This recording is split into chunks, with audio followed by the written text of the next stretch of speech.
இந்த CT scan 73 வயது பெணருக்கு சொந்தமானது. இந்த பெண்ணில் மருத்துவர்கள் 30 வருடமாக உள்ள ஒரே ஒரு அரிதான கல்சி பெற்ற மூளையாகிய கருப்பை தூண்டில் இருக்கும் குழந்தையின் சடலத்தை கண்டுபிடித்தனர். மருத்துவ ரீதியாக இதை லிதோபீடியன் என அழைப்பார்கள். இது மிகவும் அபூர்வமாக காணப்படும் நிலையாகும். கர்ப்பம் போன்று இருக்கும்போது குழந்தை இறந்துவிட்டாலும் அது உடலிலிருந்து வெளியேறாமல் இருந்தால் உடல் அதை நீக்குவதற்கு பதிலாக அதன் சுற்றிலும் கல்சியத்தை சுரந்து கல்சியாக்கும். இதன் விளைவாக அந்த இறந்த குழந்தை ஒரு பாறையாக மாறி உடலில் காலங்கள் எச்சமாக இருக்கலாம்.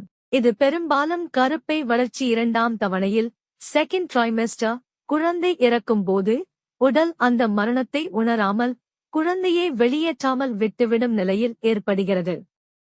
இதனால் குழந்தையின் சடலம் வயிற்றுக்குள் பல ஆண்டுகள் அறியப்படாமலும் பாதிப்புமின்றியும் இருந்துவிடும்.